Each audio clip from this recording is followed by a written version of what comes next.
സംഭവം ചെയ്തിട്ടല്ലേ അവിടെ പോയി വന്നിരിക്കണ് ഫുള്ള് തെറി. ഏത് എന്നോട് ചാറ്റ് ആദ്യം പറഞ്ഞു, ഈഗിൾ ബ്രോനോട് ആദ്യം പറഞ്ഞു ചാറ്റ് നീ നോക്കണ്ട, ചാറ്റ് നീ വായിക്കണ്ട, അത് നോക്കണ്ട, ഓക്കെ ആയിക്കോളും, കാരണം നീ സംസാരിച്ചോ.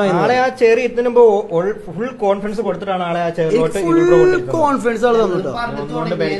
പക്ഷെ മെയിൻ ഒരു കാര്യം പറയണം, ഞാൻ ഇവനോട് ആദ്യം പറഞ്ഞതെന്ന് വെച്ചാൽ നവാഫ് വലിയ ആളാണ്, മൂങ്ങ ഇവനോട് ഞാൻ പറഞ്ഞിട്ട് ഞാൻ മാത്രമല്ല സംസാരിക്കുക, നീയും സംസാരിക്കണം എന്ന് പറഞ്ഞു. ഇവൻ സംസാരിക്കുന്ന കാര്യം എന്താന്ന് വെച്ച് കഴിഞ്ഞാൽ അവിടെ ഇരുന്നിട്ട് അതെ അതെ അതെ അതെ അതെ അതെ അതെ അതെ അതെ അതെ നവാഫ് പറയടാ അതെ അതെ അതെ ഇതാണ് ഇവൻ പറയണത്. പിന്നെ ഞാൻ എന്നിട്ട് പറയാം നവാഫ് പേടിച്ചു.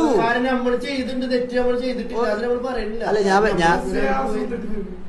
ഞാൻ വേറെ കേസ് പറയണെന്താന്ന് വെച്ച് കഴിഞ്ഞാൽ നമ്മളൊരു വീഡിയോ എടുത്തിട്ടുണ്ടാവില്ലേ എല്ലാരും കൂടിയിട്ട്, നമ്മളൊന്ന് പേടിച്ച പോലെ നിന്നിരുന്നല്ല, അത് ആ ലൈറ്റിങ്ങിന്റെ പ്രശ്നമാണ് ഗൈസ് അല്ലേ. നമ്മൾ അന്നോട് നിന്നിരുന്ന വീഡിയോ ഫസ്റ്റ് വീഡിയോ ഷോപ്പിന്റെ അവിടെ നിന്ന് സംസാരിച്ച വീഡിയോ അതിൽ ഞങ്ങള് ആ ലൈറ്റിങ്ങിന്റെ പ്രശ്നമാണ് അത്. പിന്നെ നമ്മൾ എവിടുന്ന പോണത്, തൃശ്ശൂരിന്നാ പോണത്. എത്ര മണിക്ക് ഇറങ്ങി? 9 മണി എന്തോ ആയപ്പോ നമ്മൾ ഇവിടെ ഇറങ്ങിയതാ. രാവിലെ 9 മണിക്ക് ഇറങ്ങിയിട്ട് അവിടെ എത്തണതെന്ന് വെച്ച് കഴിഞ്ഞാൽ എത്ര മണി വൈകുന്നേരം?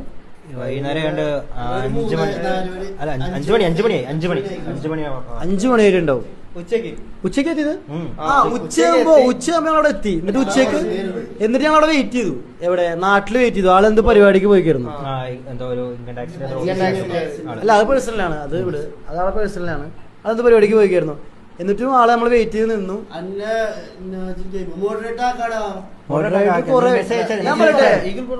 ഈഗിളിനെ കുറിച്ചാണ് പറഞ്ഞോണ്ടിരിക്കുന്നത്. അപ്പൊ ഞങ്ങളെ വെയിറ്റ് ചെയ്തു. അത് കഴിഞ്ഞിട്ട് മൂപ്പര് നമ്മളെ ഒരു സ്ഥലത്തേക്ക് വിളിച്ചു. ഏത് ആളുടെ ഷോപ്പിന്റെ അവിടെ വിളിച്ചു. ഷോപ്പിൽ പോയി. ഷോപ്പിന്റെ അവിടെ പോയപ്പോ ആള് ഫുള്ള് ആൾക്കാരും എല്ലാരും നിൽക്കണ്ടായിരുന്നു. സത്യം പറഞ്ഞാൽ ആളെന്ത് വിചാരിച്ചു? ഫസ്റ്റ്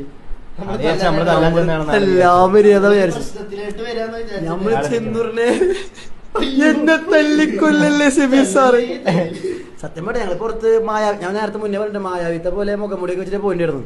എന്നെ എവിടെ പോയാലും ഫുൾ തീരായിരുന്നു. പുറത്തിറങ്ങാൻ പറ്റുന്നില്ല അല്ലേ? നവാഫിന് പിന്നെ പുറത്തിറങ്ങാൻ ഇപ്പോഴും പറ്റാത്ത അവസ്ഥ. അപ്പോഴില്ല ഞാൻ പറഞ്ഞതെന്ന് വെച്ചാൽ കിടിയിലെ മനുഷ്യൻ, നല്ല നല്ല സ്വഭാവമാണ്, കാര്യങ്ങളാണ്. അതായത് ആള് വന്ന വഴി അങ്ങനെയാണ്. അതുകൊണ്ട് ആൾക്ക് ഞാൻ മൊത്തം ആളെ കുറിച്ച് മൊത്തം പഠിച്ചു അല്ലേ, ഒത്തിരി കാര്യങ്ങൾ പഠിച്ചു. കാരണം അത് വന്ന വഴി അങ്ങനെയാണ്.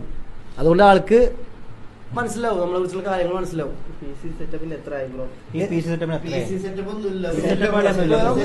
അതെ, അത് കോമഡി എന്ന് വെച്ചാൽ നിങ്ങൾ ഇത് കാണുമ്പോ മനസ്സിലാവും. നമ്മള് വീഡിയോ ചെയ്തിട്ട് നാളെ പോസ്റ്റ് ചെയ്യും. ഇന്ന് അപ്ലോഡ് ചെയ്യില്ല. നമ്മൾ ഈ റൂം സ്ട്രീമിംഗ് റൂം എന്ന് പറഞ്ഞിട്ടുള്ള ഈ റൂം